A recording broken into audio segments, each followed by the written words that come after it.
When I was a kid growing up, I went to a school that was a very school pride. My high school had a lot of school pride. And one of the things that we did at the end when your senior year was they had something called senior seminar.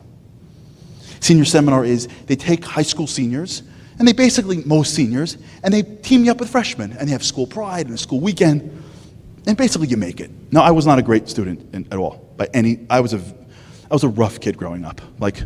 I'm still paying my mom back. I don't know how much I owe her, but I owe her.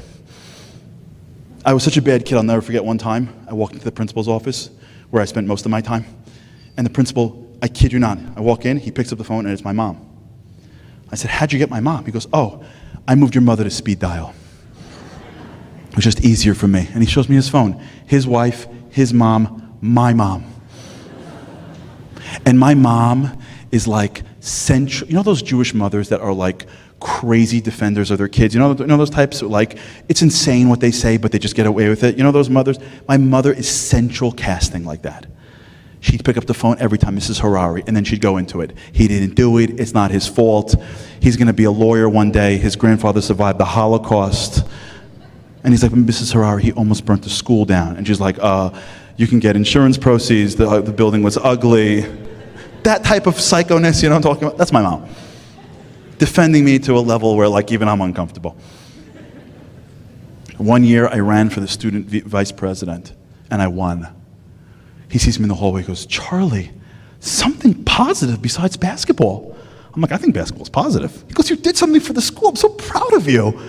Come to my office, we're going to call your mom and give her a nachas report. I'm like, what does that word even mean? I never heard that word before. Used in my direction.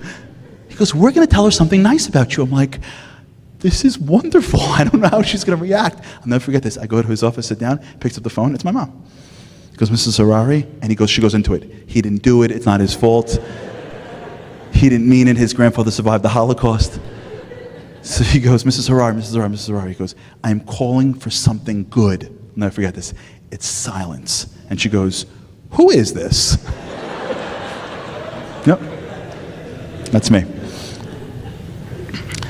So I'll never forget but listen, I'll tell you honestly, I was a good kid. I just couldn't sit. I could barely stand behind the podium. Can you imagine me sitting for 8 years or 12 years? Forget about it. It wasn't happening. I'm bouncing all over the place.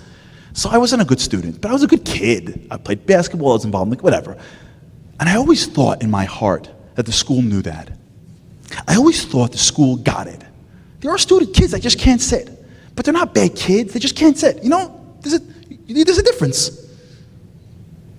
I'll never forget the day that they published the seminar list. The seminar lists are all the seniors they want interacting with freshmen. I mean, it's not like you have to be like a math tutor. You know what I'm talking about? It's not a tough list to get on. I'll never forget this my whole life. I go to school that morning. I walk right up to that list. Seminar is my thing. Are you kidding me? I'm ready to rock and roll. I got the songs. I got the whole thing. I go on the list, and I'm like, A, B, C, D, E, F, G, H. I'm like, there's no H. Maybe they spelled Harary with a Q. I don't know. I, J, K, I must have missed it myself. A, B, C, D, E. A, B, C, D. And it dawned on me. They didn't put me on the list. And for the first time in my life, I said to myself, maybe I'm a bad kid. Maybe I'm a bad kid.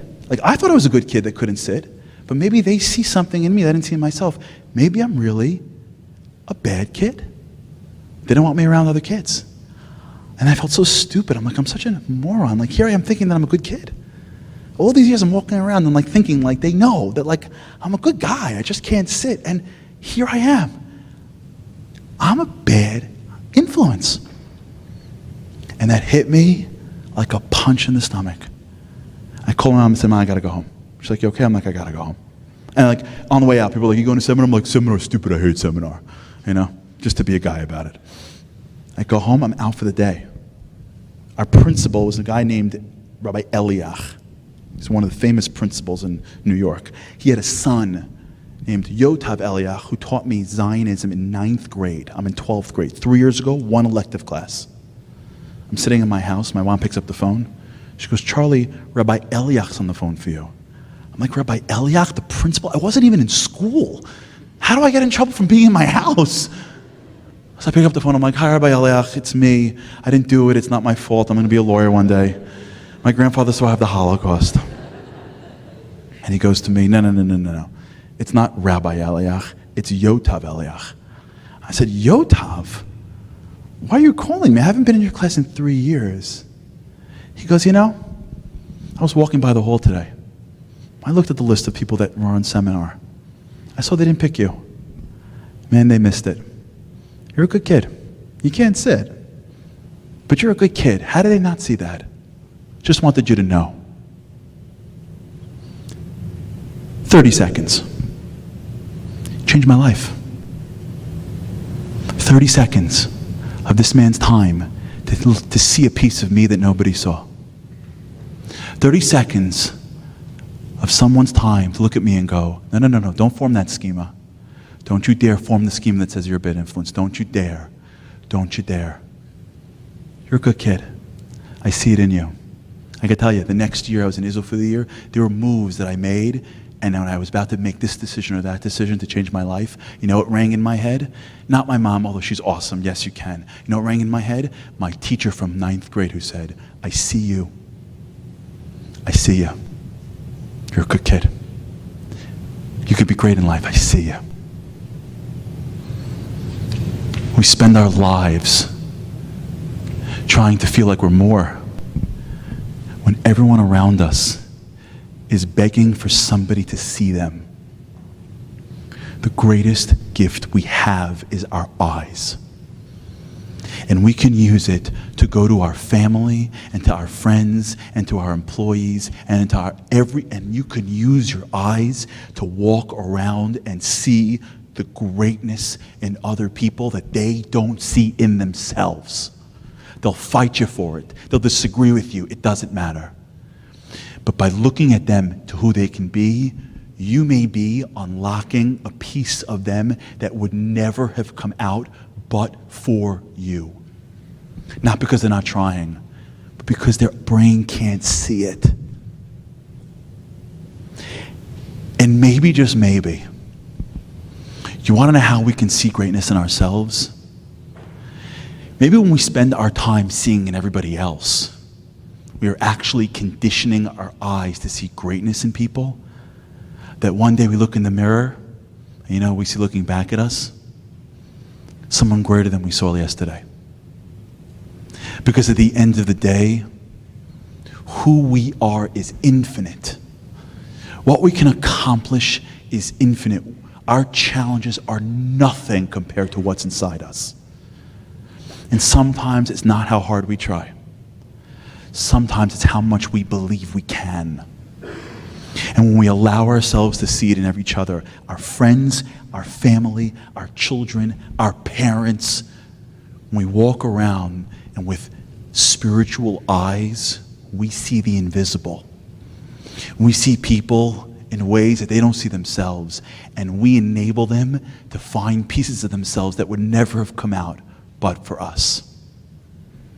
And my blessing to each and every one of us is that when we live our lives and we use our eyes, our goal for our eyes is not how you make me feel. Our goal for our eyes is how I see you and I can lift you up.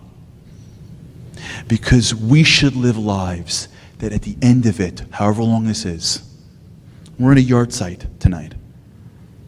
When you're at a yard site, you take stock of the fact that if you're living and you're breathing, that's a credible gift. Life is precious. There is no tomorrow. If we can't nail today, why do we get a chance to turn to God and go, give me another 10 years? What we have today is the most important day of our lives.